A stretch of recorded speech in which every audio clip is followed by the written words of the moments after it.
What's up, y'all? This is Alex from the Rim Review. The Rim Review is a page that offers in-depth player analysis and gives nuance to the way you watch basketball. In this series, we're going to be going over every single prospect in the upcoming NBA draft, some of which you may already know. However, in the coming days, there are going to be multiple prospects that are explored who you may not already know. In today's episode, we're going over one of those prospects in the 6'4 guard out of Florida, Zyon Pullin.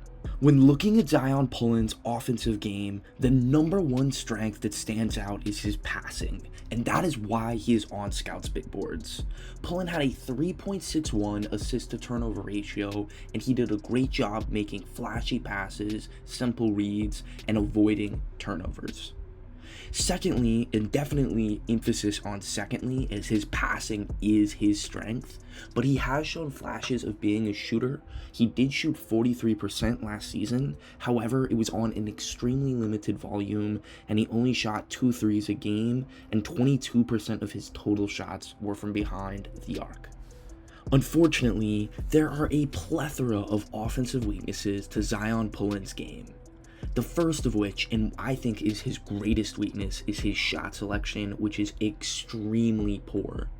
55% of all of his shots are non-rim twos. For those of you who don't know, a non-rim two is pretty much just a mid-range jump shot. To put that number in perspective, Alabama only shot about 3 to 4% of their total shots is non-rim twos. So the fact that 55% of Zyon Pullin's shots were non-rim twos is unheard of. I honestly have not seen another prospect that sniffs that number. Dylan Jones shot 39% of his shots as non-rim twos, and he is known for having bad shot selection. So 55% is astronomically bad.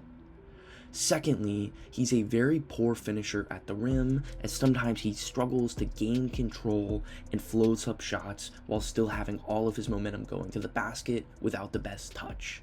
He finished in the 35th percentile in points per possession on at-rim shots. Next, he does not create elite separation and struggles to really blow by his guy. Zyon Pullin is not the best athlete, and it shows when he's not really able to create without a ball screen. And finally, he does not shoot enough threes to match his shooting percentage. If he was able to take those mid-range jump shots, which are the least efficient shot in basketball, and convert them, and even if you just converted half of them to threes, we're talking about an actual NBA prospect here, and somebody that is really getting hype. However, at 55% of his shots, I just still can't get over that number. He shot a really good percentage from three. However, because he took so many mid-range jump shots, he didn't get to utilize his three-point shot. I hope you're ready for elite passing and a lot of mid-range jump shots, because we're about to get into the offensive film of Zyon Pullin. On this possession, Pullin is going to get the ball on this pass in transition. He does a really nice job pushing ahead here, and I love him making the simple pass. What I really like here is the fact that he cuts the court. So he's kind of dribbling up the middle, but if we drew up a line right here, he's still to one side of it. And then he changes directions, and what's good about it is it forces this guy right here to open up his hips, taking him out of the play. So now this guy has to pick up the ball, or at least attempt to build a wall. And Connor Vanover right here has already called the rim, so he's not coming out of the rim. Plus, he's really tall and can't move anyway. So now it allows for number 5 on Florida to be wide open. And so even though it looks like a simple read, a lot of things went into that play. On this possession, Pullin is going to get the ball and once again push in transition. Right here, he showcases an elite ability and just has a flashy dump-off pass. On this next possession, he's once again going to push and then make a simple read. The reason why this pass was open is because the Florida big ran extremely hard, forcing the help to come over here, and Pullin is constantly watching this. So he's watching not just these two guys who are in front of him, but he's actually watching this guy because he's trying to see is he going to do what he did and commit to 21? And if so, you have that kick wide open. On this possession, Zyon Pullin is going to look to score for himself in transition. He does a really nice job pushing at full speed, however it's almost too fast for his own good. He's dribbling extremely fast here, and when he jumps, he has an extended finish, and he just doesn't have the touch to knock it down. Now let's look at Pullin in a ball screen. Right here, Pullin's going to call for a screen, refuse it, and get downhill. He was kind of forced to refuse it because the defense is doing something known as weaking, which is when they force you left. So this guy right here and this guy right here are just trying to make sure he goes this way because they don't want him to use the screen. But he goes left and has a nice finish. On this possession, he's going to once again refuse a ball screen. And then he doesn't get back downhill, but he calls for another screen, which he also refuses, and then has a 2-foot floater. While I like the shot that he made because he played off of 2 feet, once again, this shot is a non-rim 2 and not a great one. On this possession, it's going to be another refused ball screen for Zyon Pullin. Right here, Pullin is going to call for a screen, refuse, but when he's going full speed like he is here, he doesn't have the touch to gain control, and it leads to a miss. On this possession, Pullin is going to once again call for a screen. Right here, Pullin gets the ball and gets a screen, and what I like here is the fact that he initiated contact, bumping his man, and getting a layup. When he gets to the rim and does stuff like that, it shows flashes of being solid. Unfortunately, his touch once again still needs work, and we'll see it here where he makes multiple good moves. However, he's out of control after the spin, and it leads to a miss. On this next possession, Zyon Pullin is going to showcase the types of shots that he likes to take. Right here, he calls for a screen, gets downhill, and has a 2-foot floater about a step in from the free throw line. While that shot wasn't awful, we're going to see a ton of mid-range shots coming soon. On this possession, Pullin's going to get the ball and take this fadeaway mid-range. It doesn't make sense. There's so many things you could do. Firstly, you could come off this screen tighter, and you could potentially try to get by this man, maybe drive this way, draw the help, and kick right here. Or when Hunter Salas swipes at the ball right here, kick, and you have a 3 or a stampede drive, or you can just try to get downhill. That shot is not efficient. On this possession, it's another instance of that occurring. Right here, Pullin is going to get a dribble handoff and then call for a ball screen. He gets clipped, but then settles for this mid-range shot. And you might think, oh, well, it's somewhat open, but look what was also open. Right here, Zach Austin on Pitt has all of his momentum going this way. The Florida big has completely sealed Blake Hinson, so there's no reason why Pullin should not just continue to drive, because Blake Hinson, who's not a rim protector, is sealed by his big. Instead, he takes a pause, allows his man to get back to him, and takes a step back mid-range. You should just go to the rim there. On this possession, Florida is first going to start off by running Spain pick and roll right here, where this man screens this guy. Pullin really doesn't do anything with the Spain and now has a switch, which is okay because he's trying to attack the switch. But they just switch again and he takes this shot. Nothing really happened from this possession because there was just a lack of urgency, and then he just settles and takes a really bad mid-range jump shot. These are the types of shots that just won't fly in the NBA and will get you benched. Right here, he does make it because even bad shots go in sometimes, and we're going to see him dribble in, take a step inside the free throw line, and knock it down. On this possession, he's once again going to knock down a mid-range jump shot versus a drop coverage. Right here, I like the fact that he stopped on a dime and Reed Sheppard stumbled, So this is a much more manageable shot than the contested mid-ranges we saw earlier. Now let's watch him pull a 3 in the pick and roll, and he's actually a better off the dribble shooter than he is in catch and shoot situations. Right here, he dribbles in and just knocks it down. Pullin shot 38 or 39% on catch and shoot and 46% on off dribble threes. He needs to take more threes. Right here, it's the same thing. If a team goes under him, he's gonna knock it down. Now let's watch some of his passing in the pick and roll.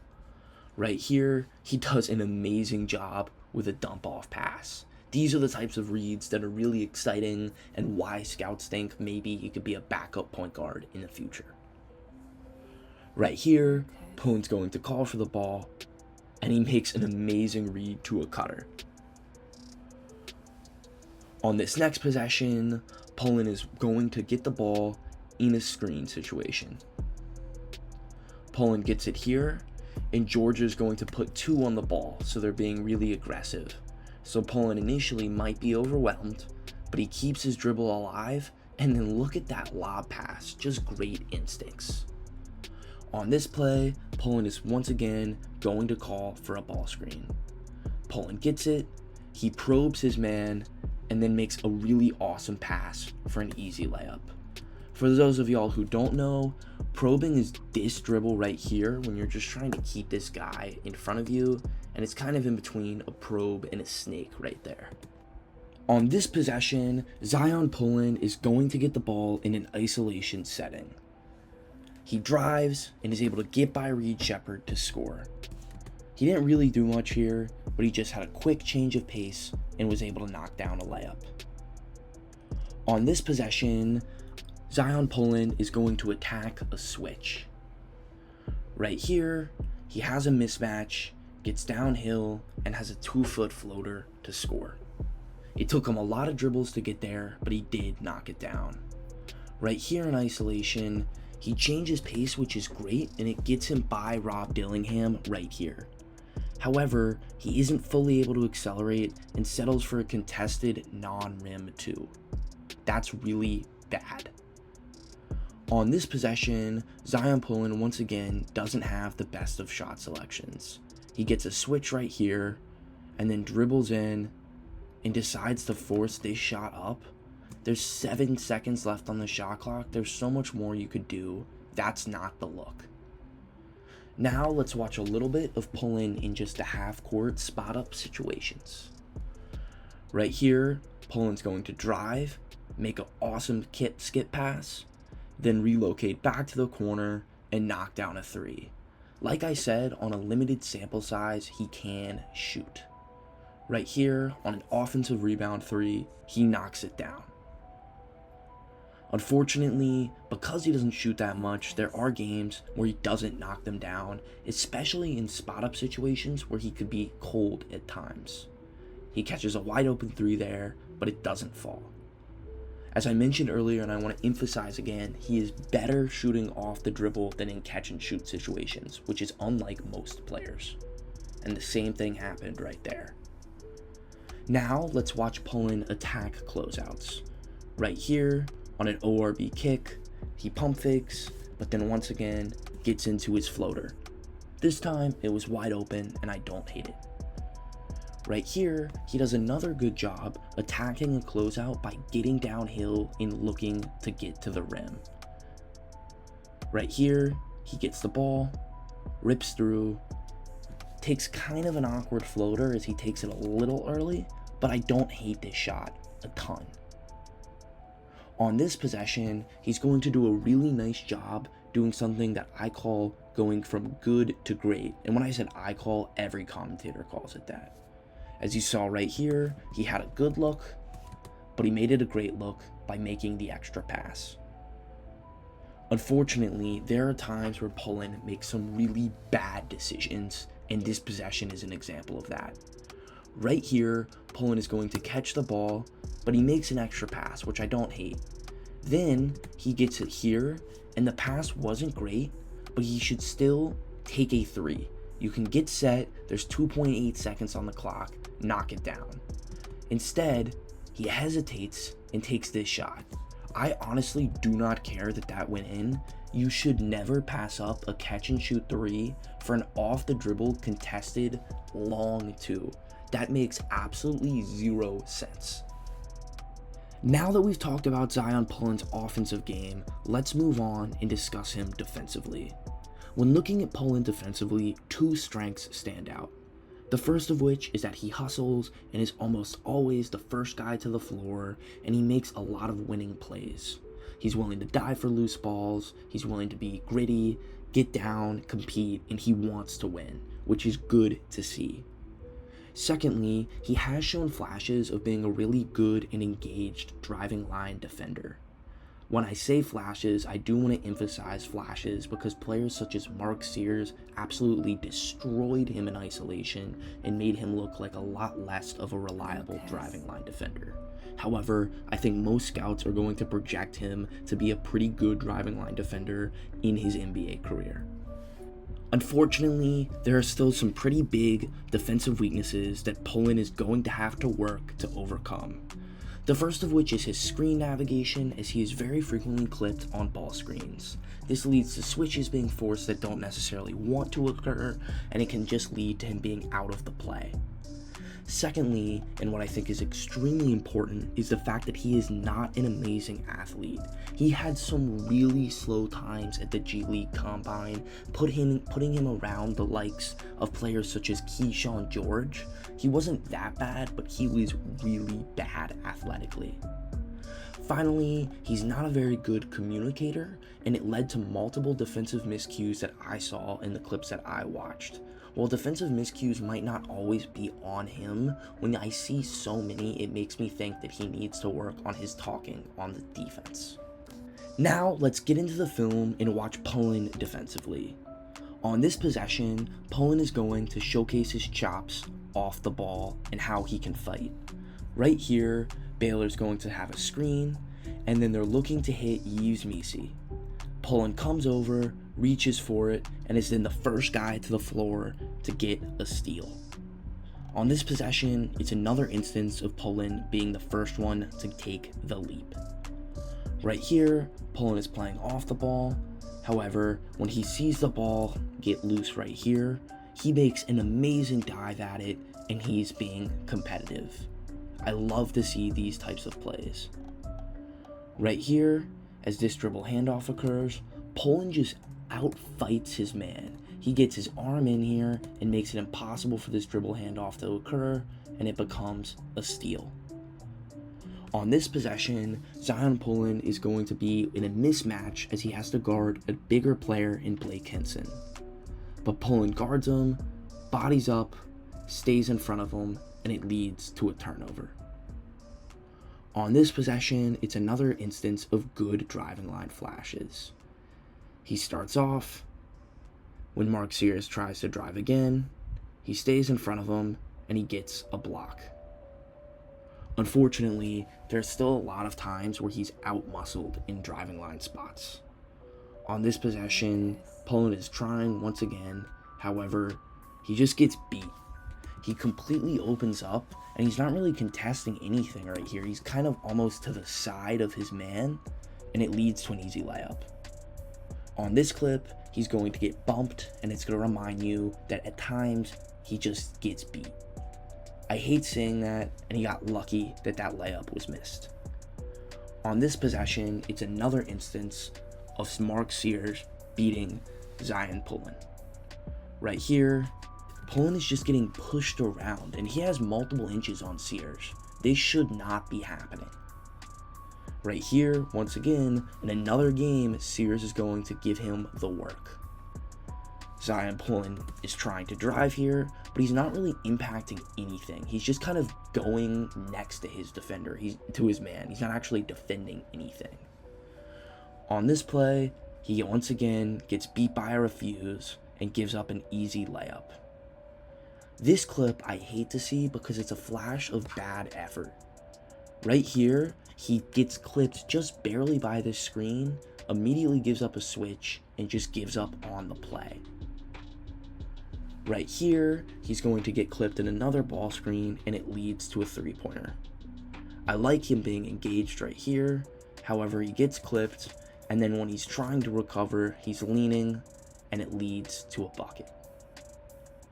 On this possession, he's clipped again, and it's once again something he's going to have to work on. He gets clipped, plays from behind, and it's an easy layup. Now, let's look at him off ball. Right here, Pullin is very confused on if they're going to switch this pistol action. So a pistol action is basically, you've got this guy right here who could set a screen on him, he could set a screen on him, it could be a DHO, there's so many things you can do. And then you have this guy coming up who can set a screen, he can slip it, he can also get a DHO here, he can do a variety of different things. So you need to be talking. First off, I don't like that Pullin's not in his stance. He's high here, he's not engaged. This is the end of the game, SEC tournament, 3-point game, you need to be in a stance. And then this guy right here thinks that he's going to not switch and stay with his man. And it's always the low guy's responsibility to call out a switch. So if he's not calling out a switch, Zyon Pullin needs to assume that he's guarding his man. So no switch is called out. Pullin assumes that he's going to get a switch, and it leads to a wide open layup, and he gets lucky again that it's a miss. On this play, it's another instance with not the best talk. Right here, Zyon Pullin is going to be trying to catch this roller. However, it's not really his responsibility because he's one pass away, and it's this guy's responsibility.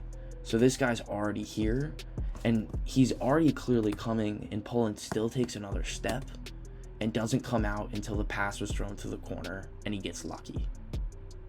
On this possession, it wasn't necessarily as much of a talk thing as a Pullin just being a delayed reactor. When this pass is thrown right here, like right here, maybe even a touch earlier, you should be running up to your man on this side because it's so obviously going to be a swing pass for another three. He doesn't run until basically the ball is halfway through this pass. So it's about a little over a pass difference between when he ran and when he should run. And you're not going to be able to succeed when you do that. Zyon Pullin has some really good qualities in a guard. His passing and competitiveness are the two things that give me hope that he could succeed and have a couple of years in the NBA. Unfortunately, there are some things that cause so much concern that I'm not sure he will last more than a year in the pros max. The reason behind that is A, his shot selection. It is some of the worst of any prospect that I've seen, and I think it could hold him back. No NBA team in today's analytics-driven era is going to put a guy on the court who is going to pass up a catch-and-shoot wide-open three to take a contested off-dribble long two. And Pullin does that time and time again. I think that Pullin is going to have to spend some time in the G League first to learn the way the NBA game is played before he then maybe can get a contract later in the pros. I wouldn't be surprised if Pullin spent 2 years in the G League, and then 2 years from now, he gets a 10-day contract that could lead to him having a full year contract, because it seems to me like he's gritty and willing to compete. But with his lack of athleticism, I'm concerned that it might not be worth drafting him. As far as looking at what his ceiling could be, I feel like Pullin could very potentially, like if everything works out, be a ninth man backup guard that you put in to facilitate an offense and then fight on defense. Very kind of pesky player. And so that could be something that could work. Think almost like a TJ McConnell to a certain way. I could see that comp. But I don't think he's as good enough of a defender. And also, I don't think that Pullin does as good as a job of getting to his spots. Where McConnell's mid-ranges are very calculated and he's slicing and dicing the defense to get to the right location, Pullin very much just says, okay, I haven't gotten by you yet, so I'm going to take a mid-range. But these are things that are going to take time. When looking at what his most likely outcome is, for me, if he gets an NBA contract, and that's a big if, I think he will probably be out of the NBA in a year because of his athleticism and shot selection. But maybe he can make a comeback after some time in the G. When looking at his worst case scenario, if he has a bad training camp in summer league, he might not make the NBA at all. As far as where I would draft him, I personally would not draft him, and there are other guys I would also consider before giving him a two-way contract. I think that Pullin is a hustle player and has some good traits, but there's so many talented players in this draft, and I know this draft gets bashed a lot, but it's actually quite deep on the back end, and I think that there are so many guys I would consider taking before I take Pullin. Overall, that's my take, and thanks for watching another episode of The Brim Review.